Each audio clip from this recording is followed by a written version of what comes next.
said that it had not cancelled the circumcision of the Taraweeh prayer at the time of Umar's Sesamira, that spirit, that sarayed.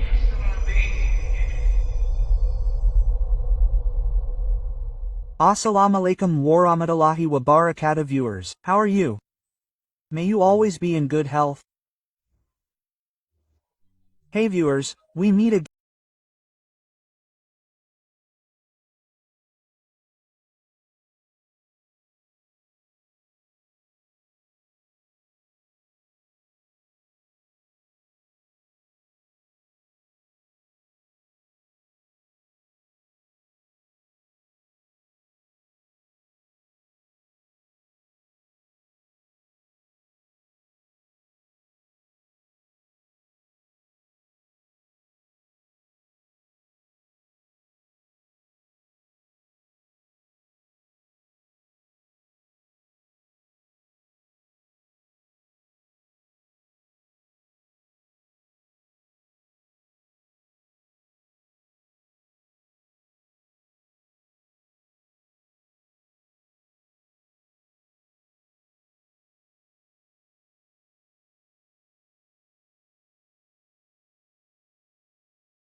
Assalamualaikum warahmatullahi wabarakatuh. Pemirsa, bagaimana kabarnya? Semoga senantiasa dalam keadaan sehat walafiat.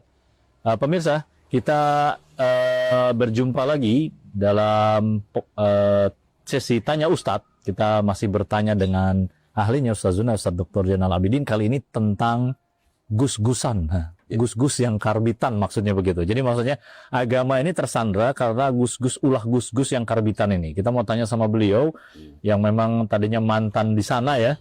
Ya ini ada fenomena yang kita sedang hadapi adalah dengan tanpa rasa malu sambil merokok katanya sambil zikir Allahu dan seterusnya.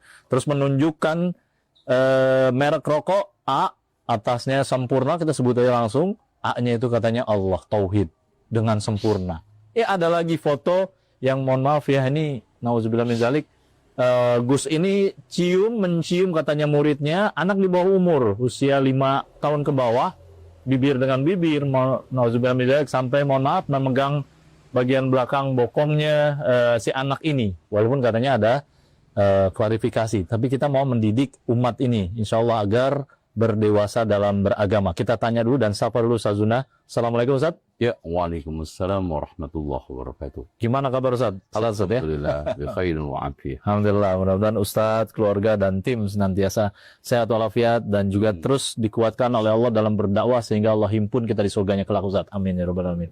Ini Ustadz, kira-kira tersandranya Islam ini Ustadz dengan ulah gus-gusan ini mereka ini punya latar belakang apa sih Ustadz sampai bikin fenomena yang berani terhadap agama? Silakan Ustadz. Bismillah, wassalatu wassalamu ala rasulillah wa ba'd. Ya, kita dudukkan istilah Gus itu dari Agus, yaitu anak tersayang, anak termulia, bahkan anak yang memiliki keistimewaan. Baik.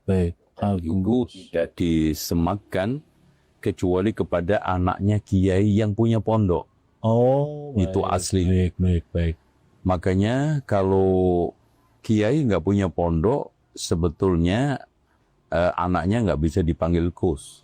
Gitu. Contoh saya kan gitu. Bapak saya kiai nggak punya pondok. Ya walaupun ngajar di tempat lain, ya saya nggak bisa dikatakan Gus, tapi Caknal aja udah. Itu. Nah kalau lakinya itu biasanya namanya Gus panggilannya, kalau perempuan itu Ning. Ning. Ya. Ning. Makanya dulu ada lagu dari tutorial Iqra, Ning ayo Ning, kan gitu. Itu memang panggilan khas mulia, istimewa yang diberikan kepada putra-putrinya kiai yang punya pondok. Baik. Nah, emang ada fenomena yang unik di mana Gus ini karena ada keistimewaan, ibarat kerajaan itu punya darah biru. Maka ketersanjungan itu kadang-kadang melampaui batas. Baik. Itu. Bahkan ketersanjungannya itu sampai pada tingkatan hulu. Di mana pemeo-pemeo yang mereka tebarkan itu, ini anaknya kiai, mondok cuman kerjanya makan tidur, tapi tiba-tiba pulang bisa baca kitab. Itu. Dari pemeo-pemeo seperti ini, itu menjadikan tidak sedikit anak-anak kiai itu, ya saya tidak generalisir ya. Ada anaknya kiai yang berlian, anaknya kiai yang Masya Allah memang kapabilitasnya punya, ya, yang kus-kus yang memiliki militansi keilmuan juga cukup banyak. Tetapi ada beberapa di antara mereka itu cuma mengandalkan nama besar ayahandanya, gitu. Sehingga mereka dengan mudah membawa nama besar ayahandanya, kiainya. Dia bisa berceramah, dia bisa diterima di halayak ramai, dia bisa dikagumi ya dengan instan. Itu karena nama besar orang tuanya. Apalagi dia bisa ceramah, ceramahnya ada lucu-lucu dikit, itu udah. Terus suaranya enak, bisa sholawatan, udah selesai. Modalnya itu simpel. Jadi modalnya itu orasi ceramahnya bagus, sholawatan dengan suara yang merdu, punya bapak yang memiliki pondok besar, udah selesai. Itu syaratnya. Ya seperti syarat-syarat caleg kan atau kepala daerah itu kan ada sebagian yang penting partainya besar, ya, duitnya banyak, putra daerah kan gitu. Itu. Nah, kalau kita kuliti lagi, sebetulnya kan al-ilmu nurun, bukan nurun itu turunan, bukan. Al-ilmu itu nurun, cahaya yang dimiliki oleh seorang itu sendiri. Makanya Ali bin Abi Thalib mengatakan, laisal fata man yaqulu kana abi. Bukanlah pemuda yang hebat itu yang mengatakan bapak saya dulu begini. Walakinnal fata man yaqulu ha anadza. Baik. Tapi seorang pemuda yang hebat adalah yang sanggup mengatakan, ini loh saya, kemampuan saya, ilmu saya, cerih payah saya, dan juga usaha saya. Gitu. Nah, akhirnya dengan tradisi yang mengakar urat, pemio yang disebarkan seperti itu, muncullah Ruwaibidah di tengah kus-kusan ini, yang akhirnya menjadi kus karbitan ini.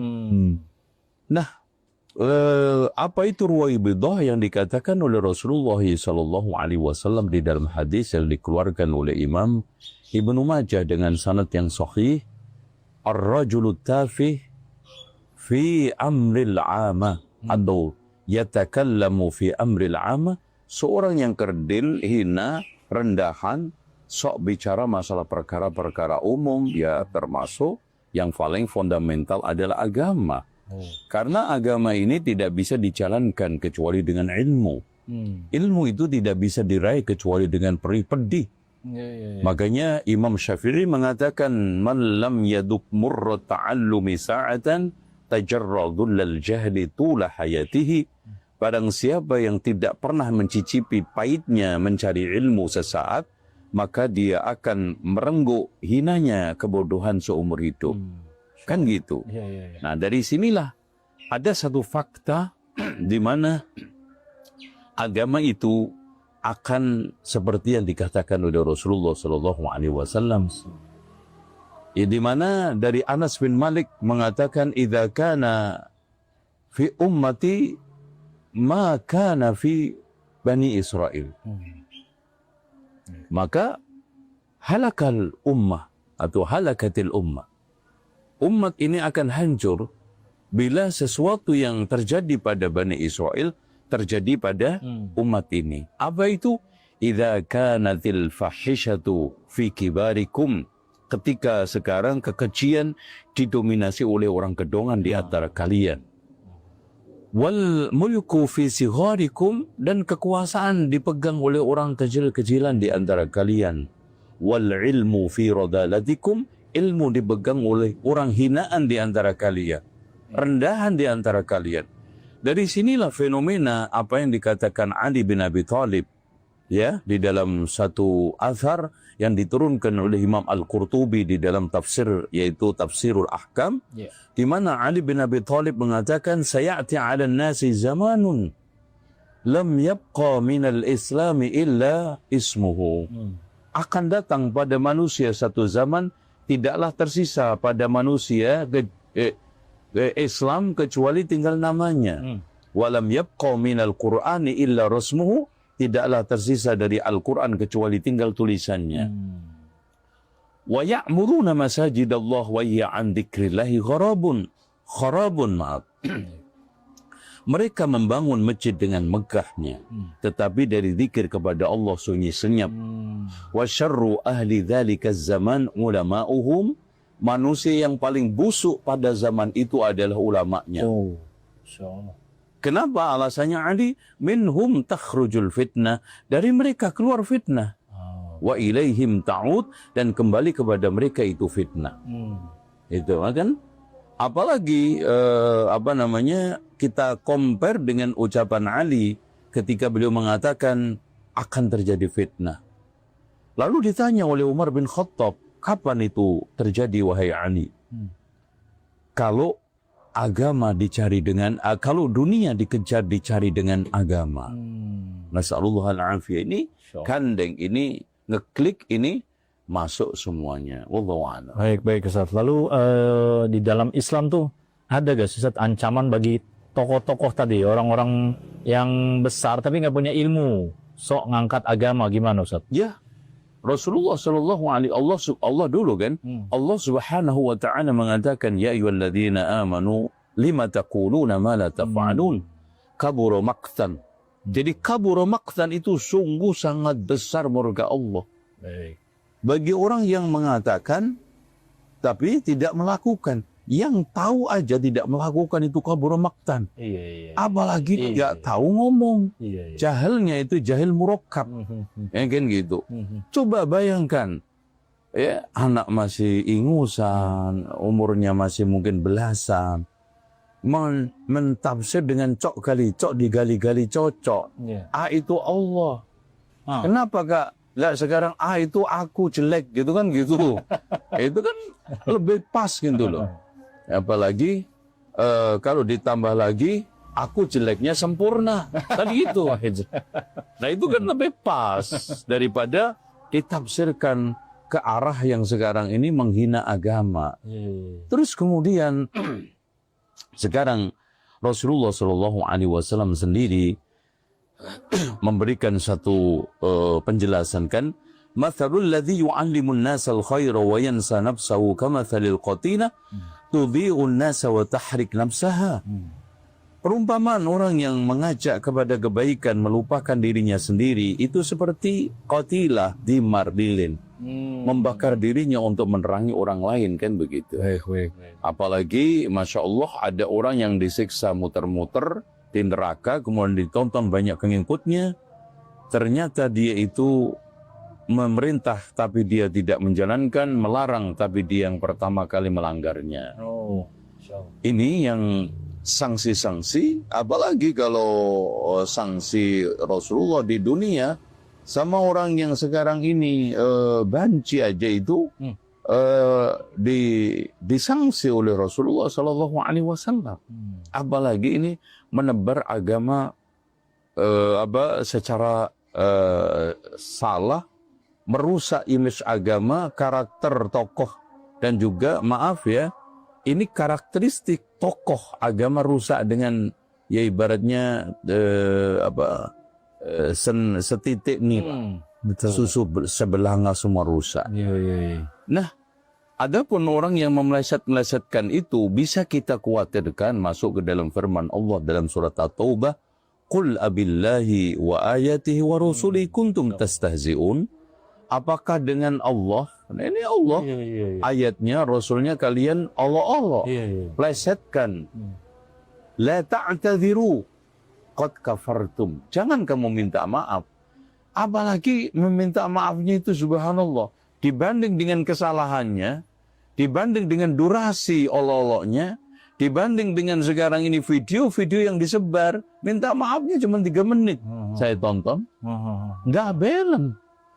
Ya, syarat taubatnya orang yang menyimpangkan agama itu wa in tabu wa aslahu, yang paling penting itu memperbaiki. Jadi taubat saja tidak cukup, minta maaf aja tidak cukup, tapi wa aslahu alias apa? Menjelaskan kesalahan yang dia tebar di sosmed.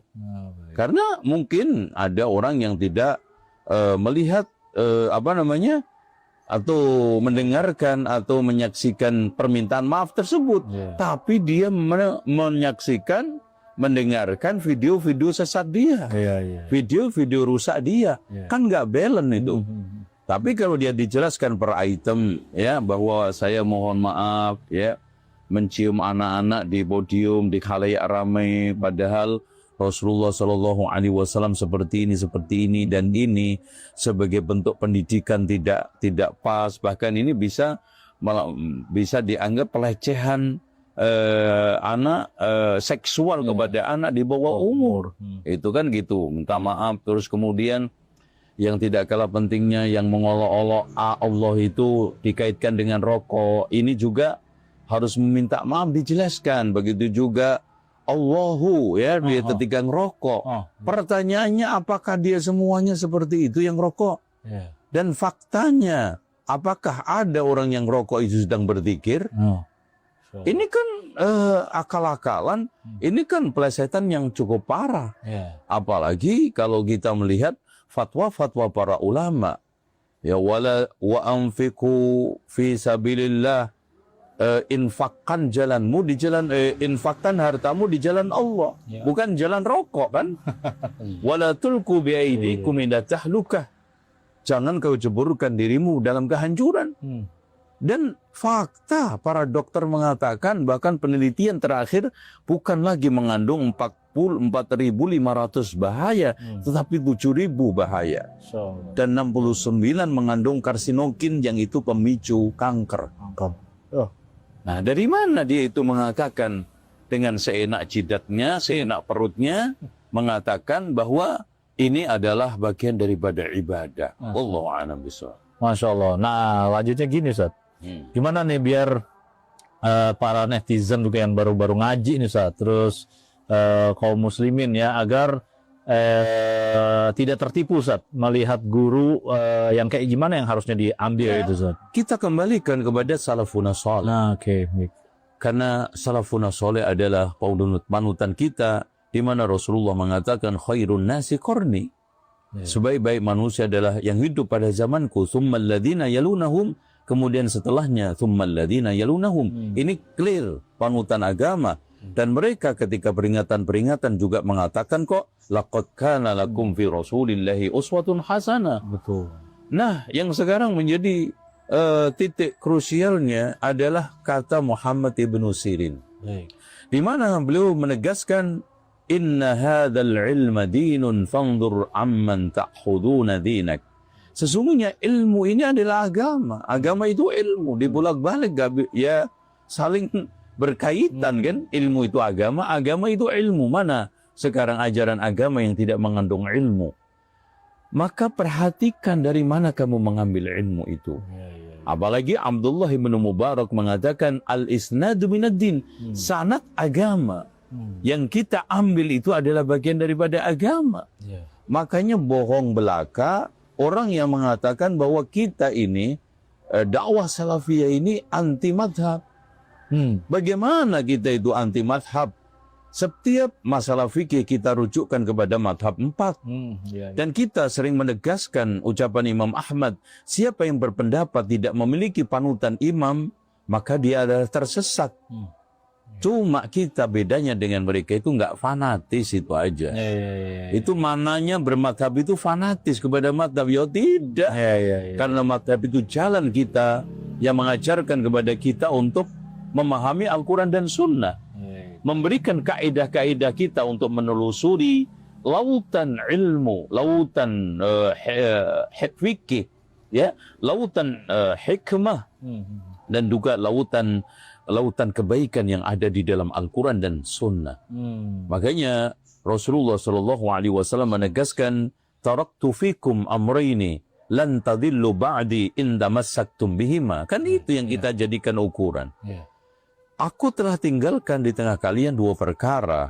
Tidak akan tersesat kalian bila kalian berpegang teguh dengan 2 perkara itu, yaitu kitabullah wa sunnati. Cuman memang kita sebagai orang awam, apalagi kita itu muqallid, maka harus ada yang nuntun kepada Al-Quran dan Sunnah itu. Siapa? Madhab. Madhab itu dari bahasa Arab yang artinya dhahaba. Yadhabu, yaitu artinya tempat berjalan menuju pemahaman Al-Quran dan Sunnah yang sahih, dituntun oleh ulama-ulama yang kapabel. Siapa? Abu Hanifah memiliki madhab Hanafi, Imam Malik memiliki madhab Maliki, Imam Muhammad ibnu Idris Asy-Syafi'i memiliki madhab Asy-Syafi'i, dan Ahmad ibnu Hanbal memiliki Hambali. Itu ya.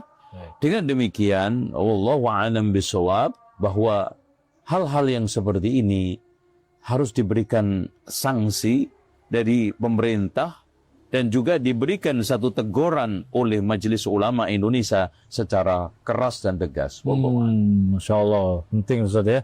Nah, terus Ustaz, kalau dibalik, Ustaz, yang sesuai, guru yang sesuai dengan adab-adab Islam, itu ketika ngajar sebenarnya harusnya gimana, Ustaz? Apa memang harus ciur begitu? Pertama, kita di dalam sholat saja coba. Ada nggak potensi sholat untuk melakukan hal-hal yang menyimpang, hal-hal yang sifatnya pelecehan seksual, dan nauzubillah jauh banget. Apa kata Rasulullah? Khairu sufufir rijal awwaluha. Sebaik-baik saf laki adalah di depan. wa khairu sufufin nisa akhiruha. Sebaik-baik saf perempuan itu paling akhir, supaya apa? Tidak terjadi ikhtilaf. Itu kan gitu. Terus kemudian yang kedua tentang masalah fatwa-fatwa itu, tolong dicamkan, man uftiya bi ghairi ilmin fa ismuhu 'ala alladhi afta. Siapa yang mengeluarkan fatwa tanpa dasar ilmu, maka yang menanggung dosanya adalah yang mengeluarkan fatwa. Jadi mereka ini nggak sadar, hanya pengen viral, pengen terkenal, dan itu adalah syahwah khafiyah yang dikatakan Saddad ibnu Aus, di mana akhwafu ma akhafu alaikum minas syahwatil khafiyah. Yang paling aku takutkan atas kalian adalah syahwat yang tersembunyi. Apa itu? Hubbur riasa, cinta popularitas. Ya, hubbud zuhur yaksiru dhahra, kata pepatah. Cinta tampil, cinta viral, cinta populer itu mematahkan punggung-punggung kita. Yaitu apa? Prinsip-prinsip agama hilang, prinsip-prinsip kepatutan lenyap. Dan bahkan, Masya Allah, dakwah yang awalnya mulia, wa man ahsanu qawlan mimman da'a ilallah, menjadi lenyap kemuliaannya karena ingin populer, ingin viral, ingin terkenal. Wallahu a'lam bishawab. Insyaallah. Baik, Ustaz. Di akhir ini kita mau cari hikmahnya dari kejadian ini, Ustaz. Jika dihubungkan dengan nilai-nilai wasatiyah nih, Ustaz, agar tambah berdewasa dalam beragama. Ya, betul. Jadi gini, kalau kita ambil dari nilai yang 10 nilai wasatiyah yang ditetapkan melalui Munas Majelis Ulama Indonesia di Surabaya itu, maka kita bisa mengambil satu nilai. Yang pertama adalah tahaddur, keadaban. Baik. Ya, karena ini adalah masalah etika. Ini adalah masalah keberadaban. Ya. Makanya kalau kita bicara masalah kemajuan modernisasi itu kan adanya etika yang dianut, kepercayaan, keyakinan agama yang diyakini. Kemudian yang kedua yang tidak kalah pentingnya adalah adanya dialektika yang sekarang ini produktif, terbuka, ya, dialogis. Nah, yang ketiga sarana prasarana transportasi, komunikasi, dan juga yang lainnya yang sebut baik. Insya Allah kalau kita ambil daripada masalah-masalah ini, sehingga dan juga yang juga kita bisa ambil adalah at-tawassut. Ya. Di dalam beragama itu kita harus tawassut. Ya, ihdinas siratal mustaqim. Tapi siratal ladzina an'amta 'alaihim ghairil maghdubi, yang punya ilmu tidak diamalkan, waladhdallin, mengamalkan sesuatu yang tidak ada ilmunya. Dan ini sama-sama maghdubi 'alaihim, menyimpang. Yang benar adalah an'amta 'alaihim. Wallahu a'lam bishawab. Baik, Masya Allah. Luar biasa. Jelas, tegas, padat dari Ustazuna. Dan juga beliau sudah mengutip nilai-nilai wasatiyah sehingga kita coba berdewasa dalam beragama. Baik, demikian pemirsa, kita akan jumpa lagi nanti dengan tema-tema yang sangat seru. Kami yang bertugas mohon undur diri. Wassalamualaikum Nabi Muhammadin SAW. Subhanallah wa bihamdihi, asyhadu an la ilaha illa anta, astaghfiruka wa atubu ilaik. Assalamualaikum warahmatullahi wabarakatuh.